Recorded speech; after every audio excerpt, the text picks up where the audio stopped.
Welcome to Dig It, a real estate podcast by Hubbell Realty Company.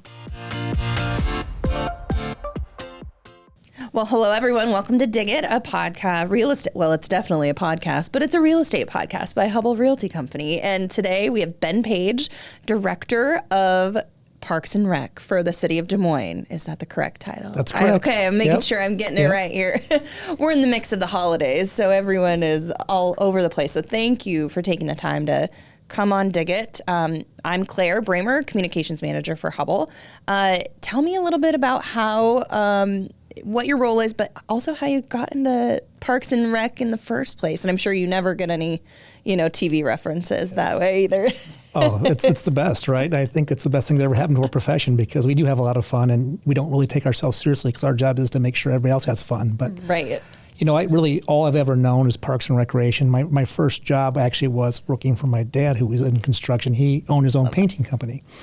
And I'm one of three boys, and I'm the middle child, and I was the worst painter. In fact, I was so bad on the first day, my dad essentially fired me and called his best friend, who was the Fort Dodge Parks superintendent, and said, "Can you give this kid a summer job? Because I cannot afford to keep him on my payroll. He's just too messy." Get him outside, and he's a horrible painter. Exactly. So he called his best friend, and I started mowing and doing park upkeep, and it all started from there. I found my real true passion, and in the wintertime, the rec side offered me a job to do some refereeing, and so there it started. That's all I've ever known.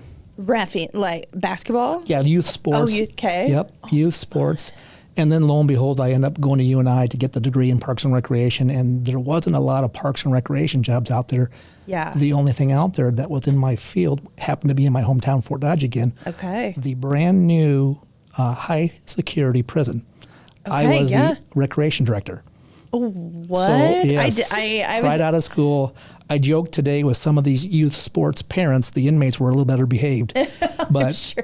That's how I got into it. And then I went to Manchester. I have a 3-year-old coming up on a 3-year-old at home, and so I could see that. Yes. I could see that. Parents get pretty excited. I mean, I'm probably guilty as charged. I have kids too in sports. I think the parents are worse than the kids, actually. I think you're right. Okay, I'll say that just for myself. Yeah.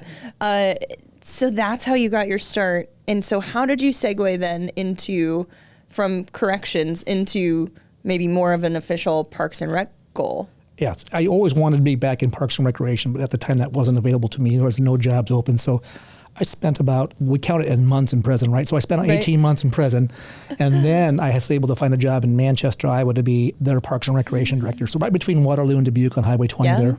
I love Manchester, by the way. Can we just give a quick shout out to that little city, because they have a whitewater attraction now. Not to mention they also had Franklin Street Brewing, which I think is closing, by the way. Oh, I heard that. I think so. But that I love. That is a little hidden gem, Manchester. So what did you do when you're there? What other passions did you find while you were there?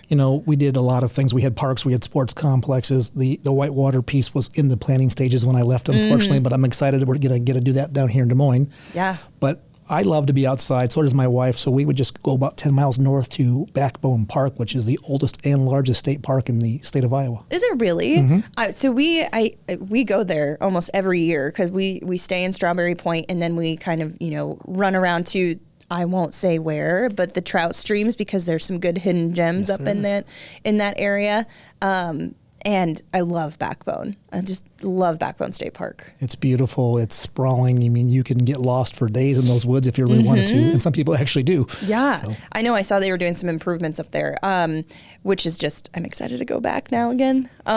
So tell me a little bit more about the position that you took and how, the city of Des Moines ended up having this opening. Obviously, had to be exciting after maybe not having a lot of openings in the beginning, but how did you get into this role? And it's definitely one that maybe people don't realize the scale of all of the different things that you do in Parks and Rec. Yeah, when I was in Manchester for about 7 years, Okay. the city of Des Moines posted the assistant director of Parks and Recreation.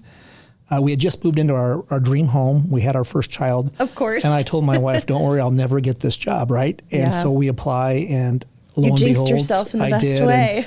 We had to move away from her family, which is close by in a neighboring city. And we didn't know it would be such a thing that we both end up loving Des Moines, Iowa. And we did. We took a big leap of faith. We came down here. I started under a really good mentor, Don Tripp, who was the director of Parks and Recreation at the time.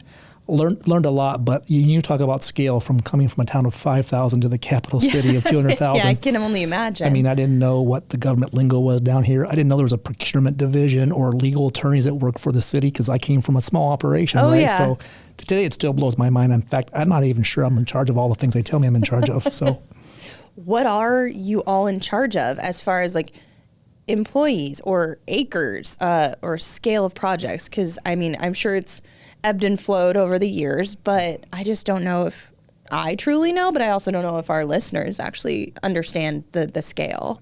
Thanks for asking. It's a really good question because Des Moines has an historic park system. Started with 4 parks over 125 years ago, and now we're over 77 parks, over 4,000 acres, over 7 cemeteries, 70 plus miles of trails, 2 rec centers with the 3rd being built, 20 aquatic facilities. The zoo, Blank Park Zoo, falls underneath the city. We own it. Principal Park is owned by the city, but contracted out with great partners. The Des Moines Botanical Gardens is under the city, under Parks and Recreation, again, contracted out with great partners. Yep. So it's I'm a just lot. listening to the list. Yeah, 350 nights of recreational programming a year.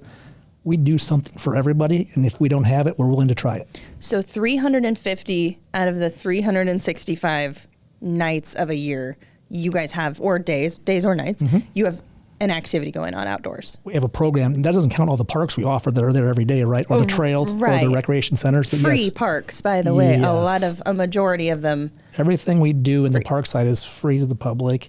In fact, even our rec centers, we changed our model there. Most people have a monthly membership. We charge, if you're 18 to 54, $1 to get in. If you're outside of that, it's free, with the idea that we want this community to meet the mission of being healthy. I love that. I did not know that. Okay, mark that down because we'll boost that up a little bit because people need to get outside. Absolutely. I think COVID taught us that, right? Like that whole time frame. I didn't know what to call it because it was just a damn blur, honestly. Yes. But everyone relied on getting outdoors, and those state parks were boosted. Obviously, the national parks and the visits went through the roof, but that is an amazing list of attractions and things going on. Do you mind if we jump into projects a little bit? Absolutely. I don't know. Let's start with some recently completed ones. Can you go over some of the ones from this year, this 2024, that you have completed, and some of those exciting changes? The first one that pops in my mind is Evelyn K. Davis and the basketball courts up there. We've worked really hard at Evelyn K. Davis for the last 5 years. It started off with what was the first mini pitch, if you're familiar with that. Yes, it's a small soccer facility that's caged in, looks like about the size of a tennis court. It just makes it move faster. You don't have to chase the ball, and kids and adults love it. Yeah. In fact, we opened one of those again over at North High at Berlin Park, and it was so popular that the 3rd day that was open, the North High principal asked if we could lock it, and I asked why. He said the kids are skipping school to play this game. Oh my God. So there's that, and then we soccer right now is crazy. It's exploding. It is. It always has been. Yes. Then at Evelyn K. Davis, we built a new playground. But the last thing there that was really the centerpiece was always been the basketball courts there. Yeah. So our basketball courts there were old. They were beyond sizing. So we had to rip them out and build new ones. And gotcha. That was an opportunity to finally bring public art to a part of the community that doesn't have public art. Yeah.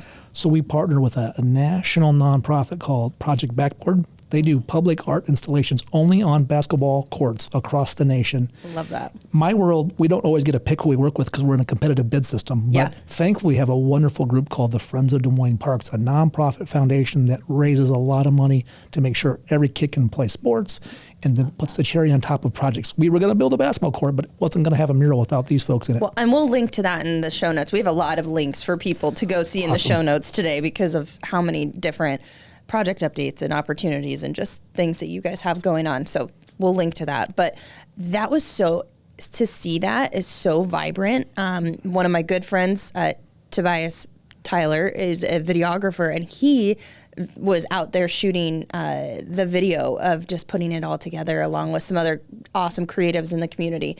And he, just to see that all come together was amazing. it's rewarding for us because we get to make each one of these neighborhood parks have something special to that neighborhood. Right. But it also gives people a reason to travel the city to go see other things and meet other people. I've always said parks are the great equalizer.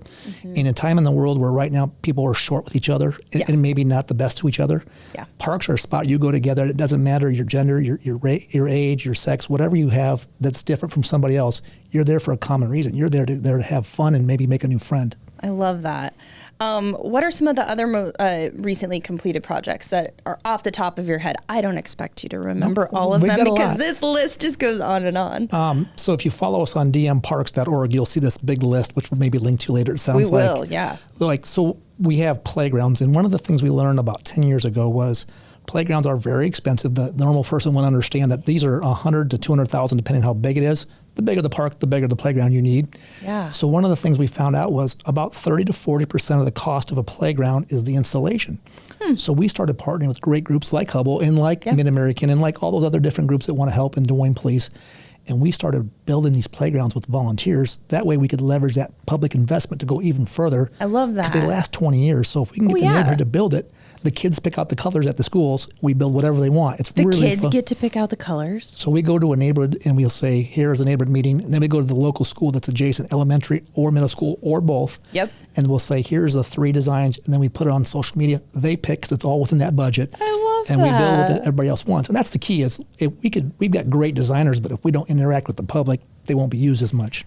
And that's such a critical point to any successful project. Parks and Rec, what we do at Hubbell, obviously, there are extensive, in places for input and feedback and surveying residents, surveying renters, all of the things that go into it. I don't know that people.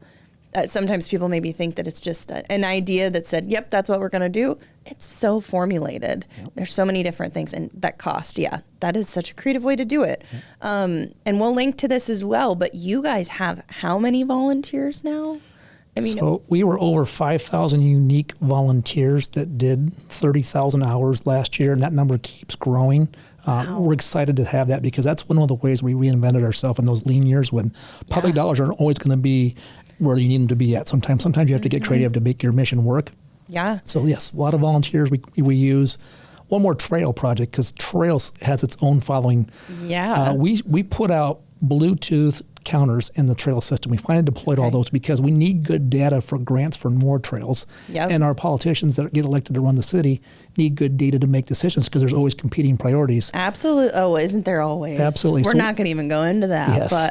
But and so this trail system, just in Des Moines, not the suburbs that are contiguous, is seeing north of 3 million trail trips per year, which is even crazy. You think about we had about a third of our trails under construction this year because of a variety of reasons. The levees were getting raised downtown. We needed to fix some of these trails that were old. Yeah. But the newest trail segment we just opened connects the last metro community that hasn't connected to us.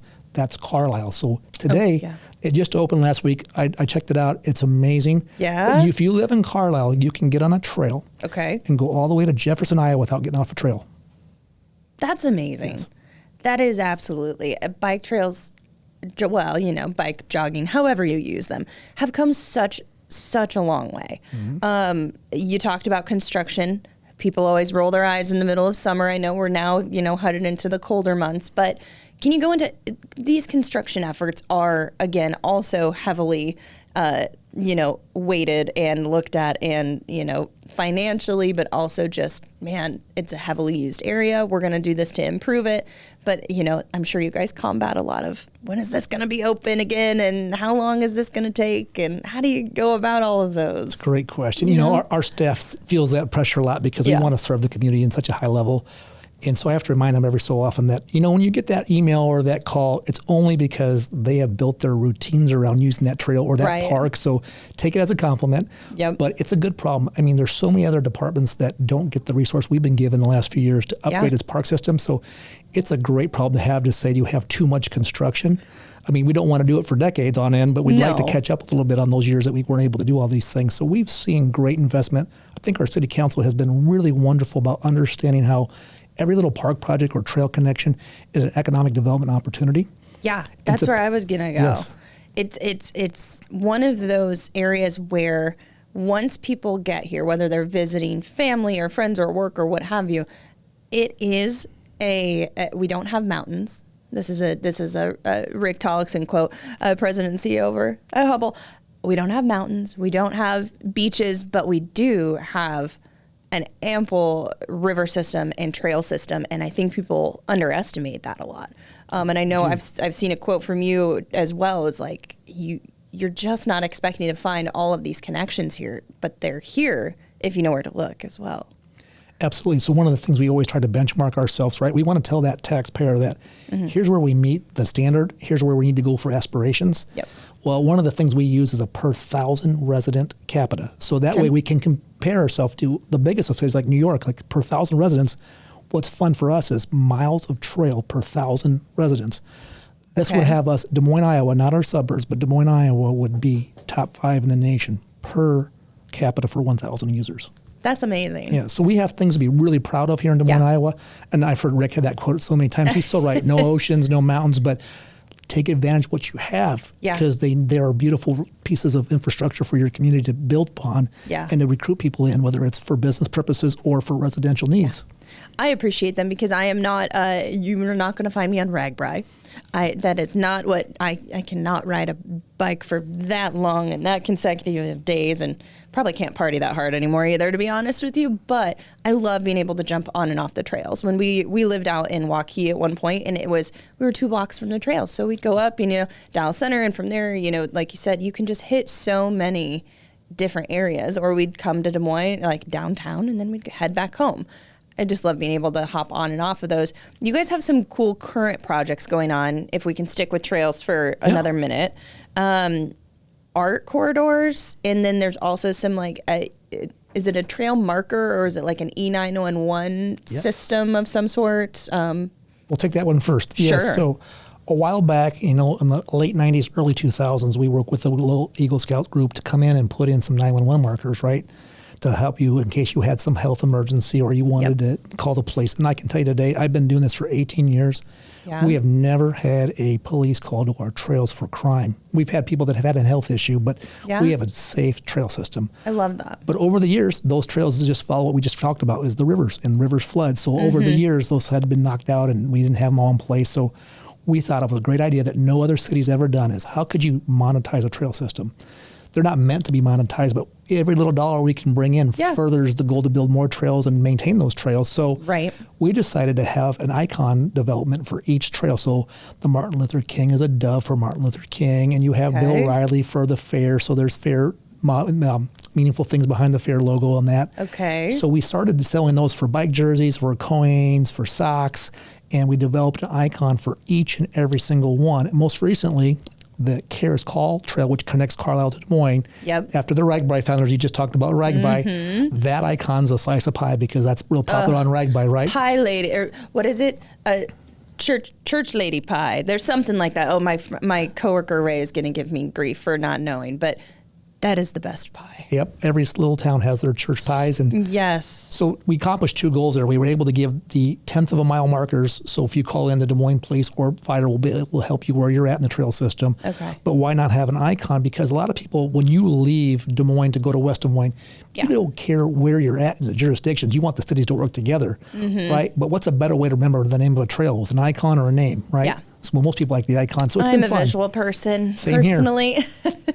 Which led into the other thing you brought up, which was how do we bring public art to our trail system? Yeah, I love this idea, by the way. This is something that I know Hubbell's trying to do. We call it, found art. How can you stumble upon different pieces of art in the communities that we're building, whether that's like Gray Station or the Bridge District, sticking with Des Moines in downtown. But you want to be able to be surprised and stumble into an art piece that then means something to you.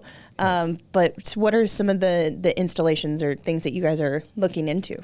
So we started this program with 4 to 5 sites. I think it was 4 sites about 4 years ago. And we partnered with a Bravo grant. So Bravo gave us a big money. Yep. And then the Friends Des Moines Parks there again. Yep. And so all publicly, no public dollars, all private funding. Okay.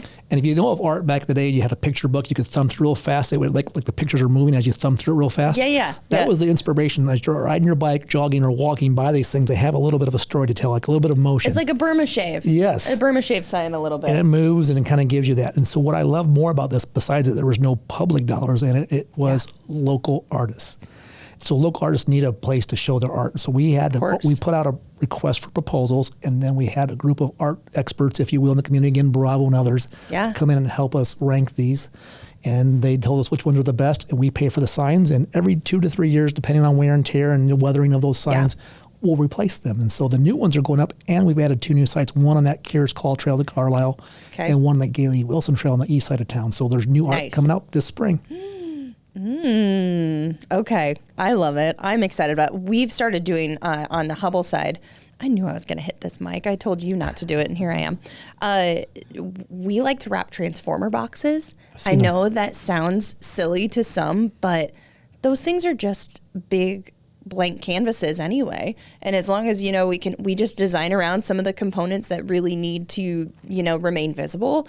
It's so much fun to put some pieces of art on those, and those last so long and relatively inexpensive. Yep. You take an eyesore and you make it a feature. So much so. And we're debating, doing some more mapping and some other things on that. We're like, okay, well, if it's strategically placed in a community and you need to know where you're at, you could throw a map on it. So we're always having a little fun on that. We could give you the trail map files. You could put trail maps on them. Okay. We're going to talk about that after. I'm excited. What other current projects, again, I know we're headed into winter, but what are some of the current ones that are maybe, headed into next year a little bit? 2 that come to mind would be our first phase, and it's a collaboration with Icon Water Trails, Birdland Park. Okay, yeah, let's go there. Let's go to the water. Birdland, we all believe, is going to be like the anchor, if you will, of all things water trails, where you can go, get lunch and a drink, and come back and do the same thing, but then get it on and off the water. We were able to get the department's first ever federal National Park Service grant for $5 million to leverage the city's $5 million at Birdland that does also some Icon things with our partners Icon. So we're going to get phase 1A and 1B. Okay. So 1A is removing the boat ramp by Captain Roy's. It's just so congested there. Yeah. We're going to move it down by where the Powerboat Club is down on Birdland Drive. Okay. New shelter, new parking lot for those large boats that have the trailers and all those things. All the fancy ones. Yep. And open up the safety issue there with the congestion. But 1B is what most people are excited about. It's right by the Ding Darling shelter. So it's about maybe 200 yards north of Captain Roy's, if you're familiar with that location. I think it's a good location for people to It's a great ping location. off of. And so you stop there, you look north. We're going to put in a brand new, not off the shelf playground that's themed around birds in Birdland. Fun. A bike safety park, so where little kids can learn, like you paint the lines and it's like, here's where you should be on this side of the street. So being able to have kids be able to ride their bikes on a city street with safety ideas. We're going to have a new shelter, new restrooms, all those things. That's kind of the kickoff to get everybody excited. That's phase 1, which is about a $10 million phase of a $50 million plan, which will be exciting to get done. Wow. How long is that going to take? What's the course of the, construction on that? I mean, how long is it going to take? We work with about an 18-month period for construction, only because we get better bids. Some people like just one construction season, like April through December, right? Wouldn't that be nice? Yes, but we know these are complex projects when you're working in the rivers and you're subject to Mother Nature with a flood or a drought. So, Mother Nature, Army Corps, all the different players that are involved in Icon Water Trails on top of just the local government and jurisdiction. It goes. It's a lot of permitting. It's a lot of permitting, and you get to work with every branch of government. I don't know if that's lucky or not, but you get to work with them all. Let's call it lucky for all intents and purposes. Absolutely. I know that the Birdland area is going just to look completely different once some of these, things get underway. What on the topic of water trails? So again, Icon, for those who may not know, Icon Water Trails was formerly Central Iowa Water Trails. I've been, part of one committee or another now for about 7 or 8 years. And it's been really cool to see this go from a big idea to an actual project. And so I know 150 miles of water trails, about 85 different access sites. One of those is also going to be over at Gray Station at one of Hubbell's communities and neighborhoods over there. We just recently came out with it's going to be called the Hubbell Trailhead, which we were like, okay, trailhead. There's bike trails, there's walking trails, there's the trail around Gray's Lake, and then just adding the water trail on top of that made complete sense to us. So we're very, very excited to play a very small part of that. But there is some of the water trails are obviously up and running right now, but some really, really big things going on downtown with water trails as well. Scott Street's a whole nother. It's exciting to see a that. whole nother one. I mean, you talk about something that's visibly seeable. I just drove by on the way here on purpose. So took the roundabout way, but wanted to see the progress. It's exciting, and I can't wait to see what this does. It's kind of like the Field of Dreams. We have to build it, and then all of a sudden the use will drive. Yes. I think they have some interesting statistics, though, even just on the user front. Similar data points, right? I'm sure you're all just like, how much data can we gather? But the users just for the year one, and we're not even, they're not even having all the access sites up and running yet. So it's very interesting to see that all come together. That also leads over to the Central Place Trail? Central Place Levee Trail. Okay. That runs along the levee system, which obviously the levee improvements are they still underway? I know This one was done for the levee improvements. Okay. So this trail would take off at the Lordston Skate Park right there. Yep. So on the west side of the river right there, if we need a better spot to think of, Wells Fargo Arena right there. You mean Casey's Center. Right. Thank you. I got to correct that in my head, as well as another one too that we just changed, right? I know. Oh yeah. What? Oh no. What is the other one? Oh no. It's not Hy-Vee anymore. So no, it's not Hy-Vee. It's okay. We're all getting used to it. Casey's. It's fun. Both of them are Casey's? Aren't they both Casey's? They could be. Well, we'll ask Casey's. We'll find out. There you go. Your next guess, maybe. So. Right. So the trailhead takes off from right there by the Lordston Skate Park, and it'll go all the way up to Prospect, another water trails location, to the Interurban Bridge. Now, we need to do that in two phases for a lot of reasons. Money first and grant opportunities. So we'll go about halfway, and we'll start at Lordston. We'll go about halfway to the Interurban Bridge. That part of the community does not have trail access today very easily. They have to ride the streets and the sidewalks to get across the river to get on a trail. This should really boost the trail users, and it's been a long-awaited project. This neighborhood's, 5 or 6 neighborhoods are very excited about the project. I love that. Well, we'll keep going on projects here, but what is the project that you are most excited about? This will be a unique answer. So I've got a chance to do so many great things with so many wonderful partners, and I don't do anything alone. We have so many people that work together between the staff, the council, the park board, the friends, and the community. Hubbell's, they've been in a lot of our projects too, so Hubbell's one of those folks that we almost count on, right? Yeah. Almost over count on probably a little bit. So I would say the fun one I'm working on now, because I'm a history nut, is at Woodland Cemetery. Yeah. That's the history of this city. Every person that has their name on a street or a hotel is interned there. If you have not taken, I'm talking to the listeners, the viewers, if you have not taken a tour of Woodland Cemetery, do it. It is amazing. It is amazing. So we have 2 huge projects there. It started off with how can we fix a lot of these monuments? And just so you know how government works is, it's kind of like, here's a Hubbell analogy. It's like when you build a subdevelopment, you sell me the lot. Now that's my lot and my house I build on, it's my responsibility. Yeah. The cemetery is the same thing. The city will sell you the spot for your interment. Okay. And then you own just whatever you put on it and then put in the ground. We own the trees, the grass, the roads, etc., and we maintain those things. Yeah. Very well, by the way. Well, thank you. Over time, a lot of the families that have loved ones interned at Woodland have either ceased to be a family or moved so far away they don't come back. So monuments were leaning, falling over, and dirty. So we started partnering. We wrote some grants. We started cleaning these things, and we think there's about 40,000 monuments there. We're 30,000 or so into cleaning and straightening these with grant dollars only, not public dollars. So that was the first thing. That's wild. It's awesome. But the roads are really neat. If you like old brick roads, it's just a charming thing. We had to go out where there was asphalt to make sure that in the 80s and 90s, they didn't have a quick budget just to asphalt over them. So we probed all the asphalt roads to see wherever we found brick, we are returning the brick over about a 3-year phases. So we rebuilt about a third of the brick roads. The brick just adds to it. Between the tall trees, like the mature trees and the brick, absolutely. I love it. So anyways, a lot of cool things happen at Woodland. If you haven't been in there or you thought you've never really had a reason to drive through, please do drive through. Yeah. We like people coming through our cemeteries and seeing that. And you'll see, we still have some road work to do, but there are pieces of art tucked away in there. I know that, again, it sounds odd. Yes, it's a cemetery. Yes, be respectful of those who are no longer with us, but the history and then some of the way that they've created some art pieces around those, who have passed is really cool. And if you're looking to do a volunteer project, whether it's you or like 50 or 100 people, we can put you up at Woodland Cemetery. You can clean for an hour, for 2, or whatever you want. We've done it at Hubbell, actually. We did. I think we planted flowers or cleaned up flower. I can't remember what it was. Landscaping. Yes. Yeah. We'll take all the help we can always get, because those 4,000 acres with the 40 or so parks maintenance folks. Yeah. We can't get it all done by ourselves. So is that what your team is? How big is your team? So we are 60 full-time employees. That's cemeteries, parks, recreation centers, recreation staff, and administration. And that's a small. If you I really thought you would be bigger. I did. We wish we were. Well, of course. But we make it work, and we have so many partners again. And that volunteer initiative is what makes this all happen with those 5,000 unique volunteers. That's amazing.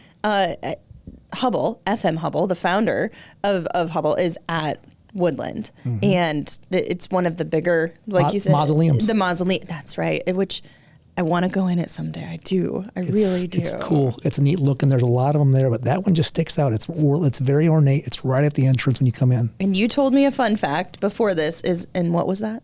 We believe it, to our knowledge, it's the only mausoleum that has an elevator that takes you down, and that's where they intern the Hubbell family at.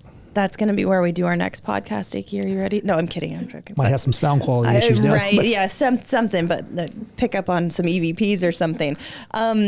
Let's go back to projects, because there are some other ones that I want to touch on, just in case people don't know about them. Some future ones, we talked about Gray Station, but another master plan community that's out there is the Market District. And so there's even a little bit of like a study or some parks, what is it? East Village Park and Promenade study? Is that what it? Yep. Promenade, right? Yep. So fancy. Can you tell me a little bit about that one? Absolutely. So when the East Village was under design, we knew it was important to be at the front end, because what we learned in the East Village is once something becomes a popular development space, it's sucked up pretty fast, and there's not enough land left to be a park, right? And then if we want a park, it's super expensive then at that point in time. Yeah. So together, Mid-American was working to build a park here at the Market District corner right there, the Mid-Am Park. And so we thought about, okay, that's going to be more of a regional space where they're going to have bigger activities. Every neighborhood, and people forget the downtown, whether it's the west side of the river or the east side, needs neighborhood spaces. Well, in the end, it's a neighborhood. They're truly neighborhoods, absolutely. Yes. And so they need neighborhood parks, just like we did at EMC. Yeah, I love the EMC park. Love that. It's getting a lot of great use. But it's plopped right down in the center of Des Moines, and unless you know where it's at, you're like, there it is. It's it gets a nice a ton little, of use too. It does. And all positive. So we said the same thing as, okay, it's wonderful that Mid-Am is doing such a great thing building their regional park.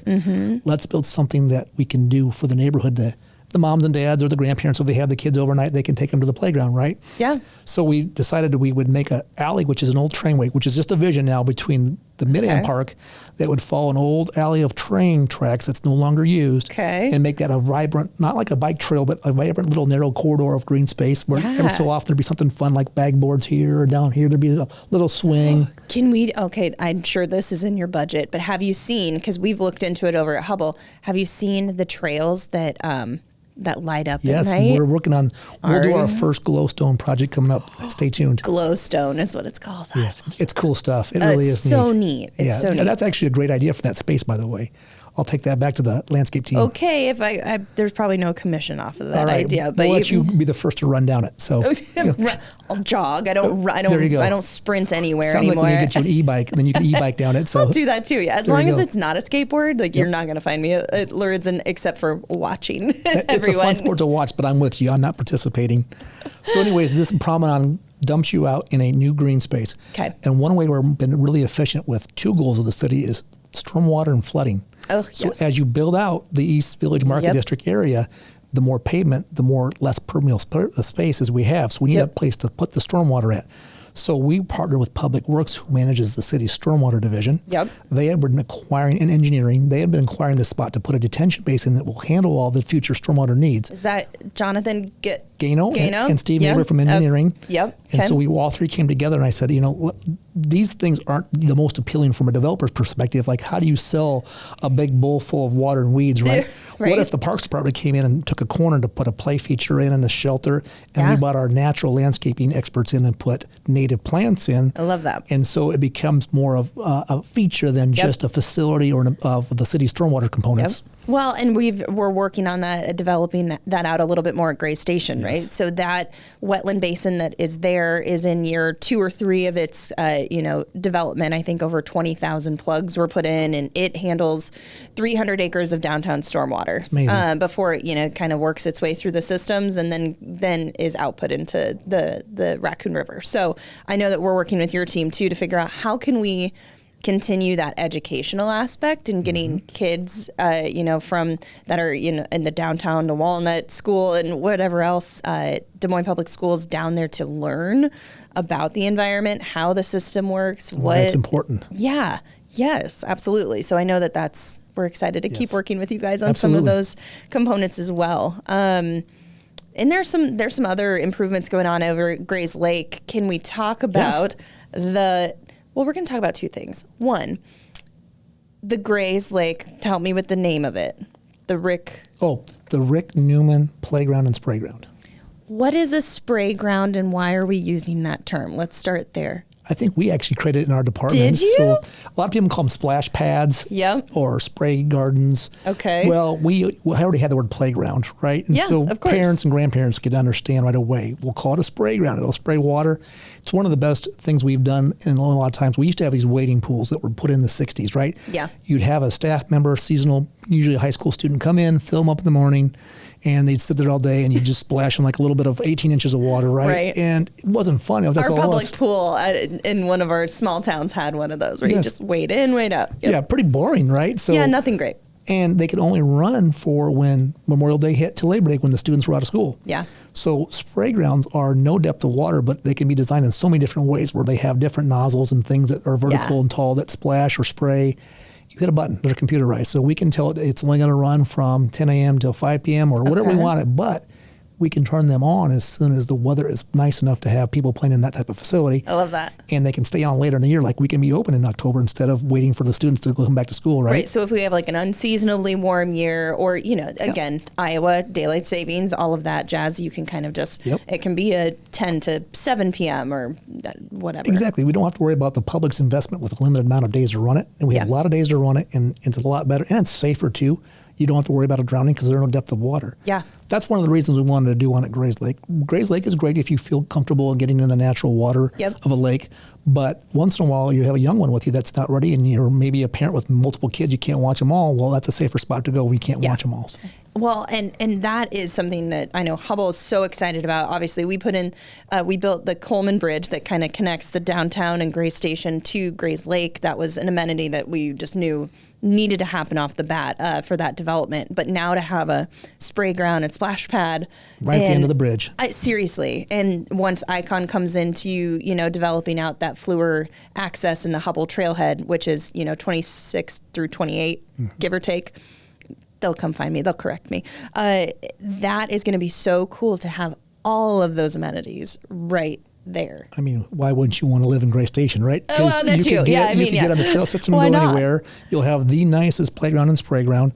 Again, thank you to the Hubbell group. They've been so wonderful. Every time we bring them a project, they're really good about saying yes to a lot of things, and they're not just there to develop something and then walk away. From what I've learned about the Hubbell group is they truly care about the project 10, 15, 20 years after and what's around it. It takes a long time, though. That it doesn't happen overnight.